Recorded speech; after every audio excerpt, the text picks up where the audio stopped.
Hello there everyone and welcome to a new review on the channel.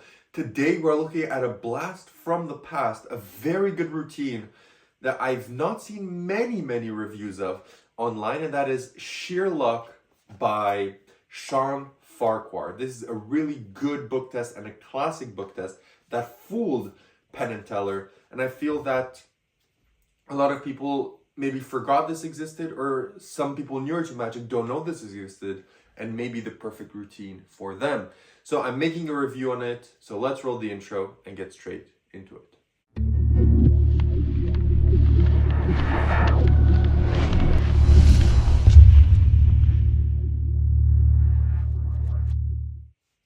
Perfect, so you decide to stick around, which means you want to learn more about Sheer Luck. Now, what is Sheer Luck? This is a stage parlor routine in which you're doing a book test in a kind of comedic way. So I can't really perform this because I don't have an audience and I don't have audience members, but I can tell you how the routine would go. If you don't want to listen to me, you can just go and check down below. I'll probably put the link to Shawn's Penn and Teller Full-Less performance of the effect if you haven't already seen it. So what would the effect look like? You would bring someone on stage and you would tell them, you would do your pattern, you would explain to them that you've learned every single word in this book and you know it back, front, center, no matter what, you know the book by heart, and that you want to prove it to them. So then you would bring out here the book and you would give it to your spectator. You tell them, perfect, can you inspect that it is just a normal book, right? It is just a normal book. So I want you to have Sherlock Holmes. You could justify this, explain this however you want. We'll talk about it in a moment. They would take it and they would stand to your back, because you tell them we're going to stand back to back, because I don't want you to think that I'm going to peek over your shoulder or anything like that, because if I were to move and turn around, you would feel it. So we're going to stand back to back. Perfect. Now I want you to open to any page in the book. Let's say for the purpose of this, the spectator opens at page 100. Okay, so let's say they go on page 100. This would be to the spectator and you would then be to their back. So then you tell them, perfect, so you're at page 100. Let me visualize that. You would then proceed, without the spectator really feeling it, to pull out this book. The audience would know, they would laugh, and you would then open up the book, right? And you would proceed to tell them, okay, so on page 100, can you count how many paragraphs there are? And they would say, okay. And you say, okay, so I'm feeling that there's 5 paragraphs and maybe a 6th one, but a very short one because it's maybe just one line. Is that correct? They would say yes. Tell them, perfect, can you think of the first word in the first paragraph? It's upon, correct? They would say yes. You tell them, perfect. Just can you name me a paragraph? 1, 2, 3, 4, 5, or even 6. Let's say they say 4. So they say 4. So they say, which line of that paragraph do you want? And they would say maybe line 2, and you say, perfect, line 2. Say, if I remember, so page 100, paragraph 4, line 2. All that, Mr. Holmes, question mark, he asked. How did you? Is that correct? Is that line in paragraph number 4, line number 2? And they would say yes. And then you could build this up to however you want, right? People will laugh, people will enjoy. The spectator will actually think, you know, this guy actually learned the book, or maybe he'll start to doubt it. Then you would turn and you would say, perfect, so do you actually think I was able to do it? It's impressive to be able to learn that. And then you would slowly build to show this more and more to the spectator, right? You would maybe keep this like this as you talk, and then as you gesture more and more, they would see that you have a book. So then they would laugh. Of course, it gets a laugh. And then you would tell your spectator, you know, right? Oh, I had a book, right? And right, it explains how I knew. But my book is a bit different to yours. Can you look at my page 100 right here? Can you tell everyone what you see? Then the spectator would have a reaction, and then you could just show to everyone in the audience that your book is actually blank. Every single page in your book, fully all the way to the front, is actually blank. And that would be the ending of the routine, okay? So this is a very good routine, very comedic and very fun, right?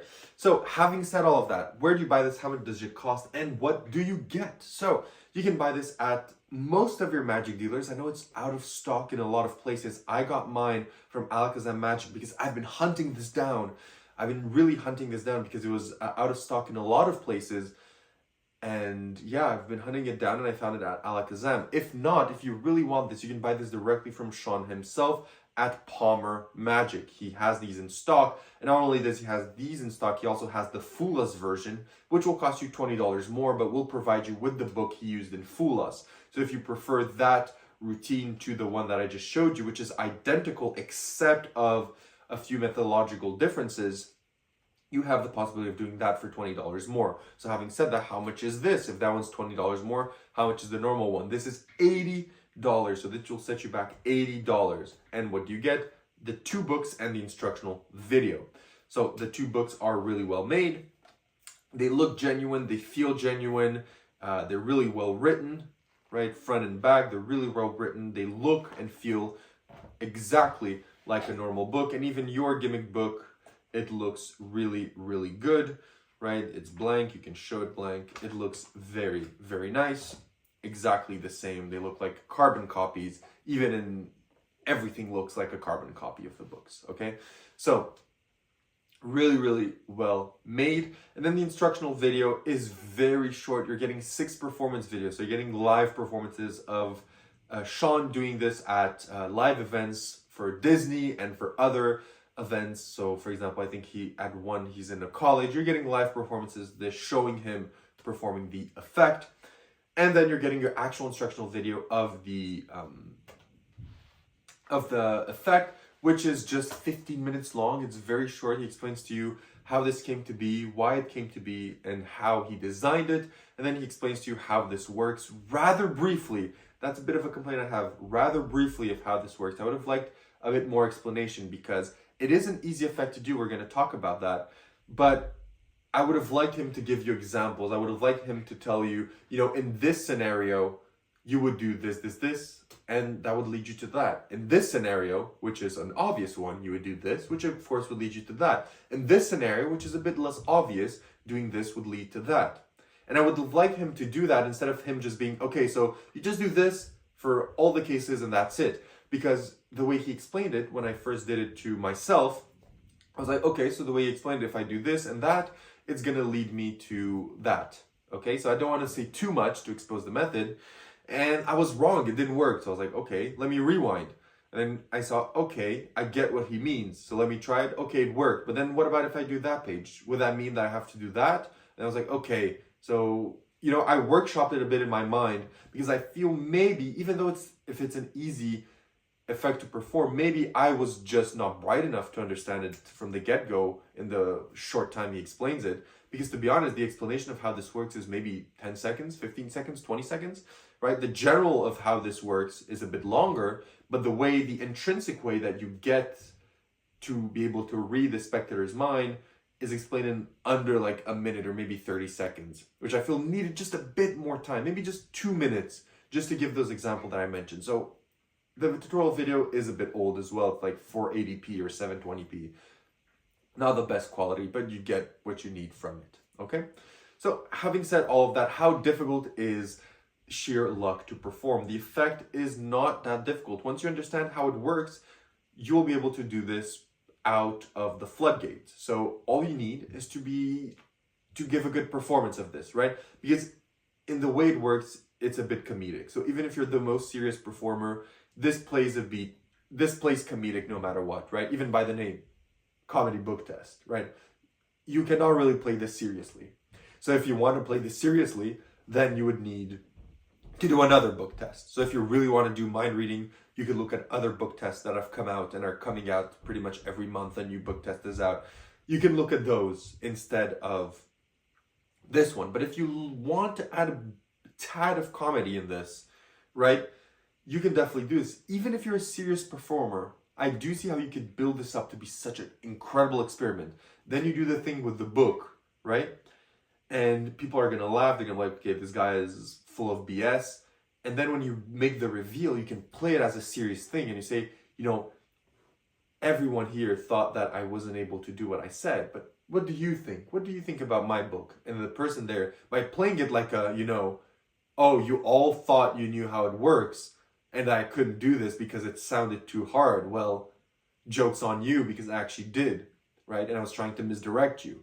So you can definitely, even though it has some tones of comedy, you can definitely play this to be much more serious. And already I've been filming, I think, for around 2 hours today, so I'm starting to lose my voice. But yes, you can play this a bit seriously, but nonetheless, difficulty-wise, it is very, very easy, nothing too difficult. You know, you can really focus on performance here. You can really focus on performance because the books do everything for you.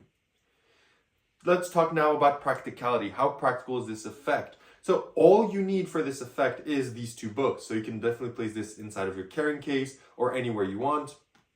To carry these, all you need is these two books and some spectators, okay? Of course, you need some spectators, and I wouldn't do this on a one-on-one. Again, if you're looking to do a one-on-one book test, this is not it, right? This is not it, because this plays off the audience, most of all, until the end, where it plays off the spectator as well. So doing this in a one-on-one has literally no value for the actual spectator that you're doing it. You can get an effect of it, right? Because when you turn around and you make it seem like you read their mind and they see the book, they're like, oh man, look at you, you joked. So you can play it for a spectator, but I do think that the value of this, we're going to talk about this in a moment about where to perform. The value of this is in the person on stage at the start thinking that everything is genuine, everyone behind laughing and seeing what you're doing and being like, oh my God, how is he not catching up?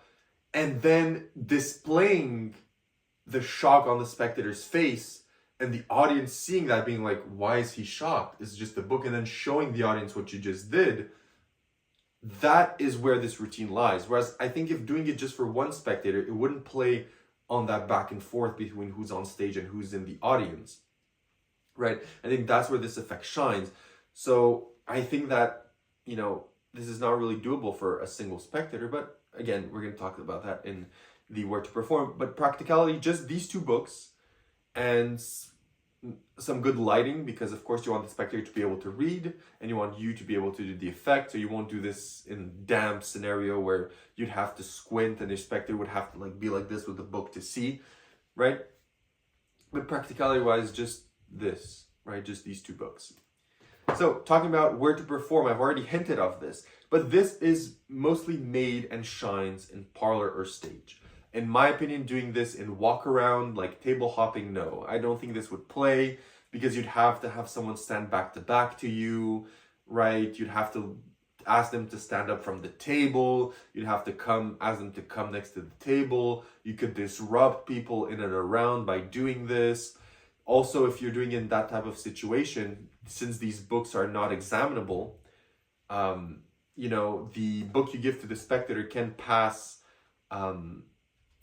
quick examination, but not a thorough examination. And your book cannot really be examined. So the one that you're using cannot really be examined whatsoever. You know, this is not something you would do in those scenarios where people would be like, oh, let me see if it's actually blank, right? Whereas if you do it on stage and you show it to them like this, and you tell them, right, every single page, every single one is blank, right? People aren't going to go from the audience and be like, oh, I want to see the book, right? No one's going to do that. But if you're performing this with maybe people really close by, they're going to be like, oh, can I actually see it? That's super interesting. I've never seen a blank book, right? Can I look at it? And that's not really, and then if you say no, they're going to be like, but why not, right? So you could get away with this in closer scenarios like that, but I don't think it's justified. I think you're going to have to jump through a bit too many hoops. And if you want to do it for those scenarios, I think that if you want to do a book test, there's, as I mentioned, there's a ton of them that you could do in close-up scenarios, inspectable by spectators anywhere you want, right? Like the ones sold by Theory 11, they're the best close-up book tests in my opinion. They're cheap, they're great, they're good. I have the Great Gatsby one and I still use it to this day. I bought it like 5 years ago and I still use it in close-up walk-around settings to this day. So this really, I think, plays for parlor and stage mostly, okay? Parlor and stage. So having said all of this, what are the positives and negatives of sheer luck? So one of the negatives is if you don't perform parlor or stage, you're not going to get much value out of this, right? Because one, the books are not inspectable. Two, you'd have to, if you perform this, let's say in a restaurant, you'd have to move spectators around. It's not going to play. You don't even have such a big crowd. You'd have to deal a bit more with some angle restrictions if you perform it that close up. And again, the books are not inspectable if you perform it close up whatsoever. So where you perform it has a bit of issues. And of course, brings some other issues such as maybe angles and maybe inspectability, which are not an issue or even a thing you have to worry about on stage or parlor. So those are pretty much all the negatives that I have with sheer luck, and maybe the video. The video is dated and it is really old, and I feel the explanation is a bit rushed. I think he could have used a bit more.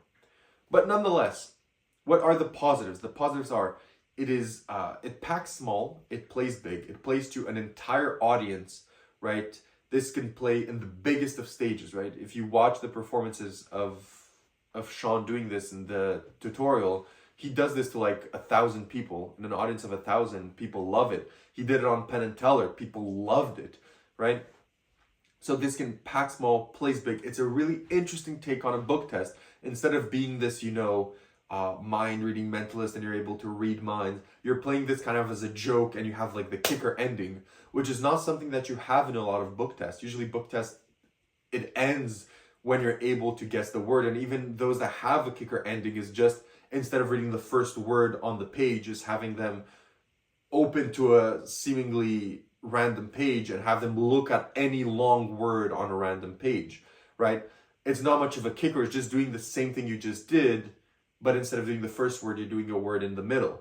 Whereas this, it separates itself from other book tests because it's not really a book test, more showing something to spectators that they believe is impossible, and then showing that, of course, it's impossible and would be dumb to having learned that skill, and then kick them in the teeth with a really good kicker. So, that is the value of this, is moving beyond just the book test and doing something a bit different. So, having said all of that, would I recommend sheer luck book test? Yes, I would recommend this. If you're a parlor and stage performer, I definitely recommend this, okay? I think you're going to get your value out of it. This is going to last you an incredible amount of time, probably even a lifetime, and it is very, very good. So for parlor and stage performers, this is a dream because not only is it a well-built routine, easy to do, and lets you work on your patter and your performance, it is also something that has some comedic tones to it and lets you engage with your audience a lot more than a normal book test, okay? However, if you're not a stage or parlor performer, maybe this is not going to have the use you intended to, and you're better off looking in another direction. For example, I think Theory 11 are selling their book test. I think it's 39 or for one, or maybe 39 for one, or 60 for two. So you can buy two of those books and do a 2-book test with people close up. So if you're a close up performer, you can, for the money you're paying for this, and you're not probably going to use it as much, it's better off to spend on another book test that you can use close up, right? But nonetheless, for parlor and stage, this is one of, if not the best book test you can do. I'm giving it an 8.75 on 10. It is really, really good. It has some kinks to it, but it is still nonetheless a worker, and it's a brilliant, brilliant product, as you would expect from Shawn Farquhar. This is no different. So this has been a week with a lot of very good products: the Fox, ED and Sherlock and Sheer Luck book test. I hope that you really enjoyed these reviews. Make sure to comment, like, and subscribe. And next week, we are going to be live with some new reviews that I think you are really, really going to enjoy. And one of them should be Vanish by Justin Miller. It's been around a month and a half that it's been in the mail, and I can't wait to make a review for it and for it to arrive. So yeah, thank you so much for watching, and I'll see you in my next reviews.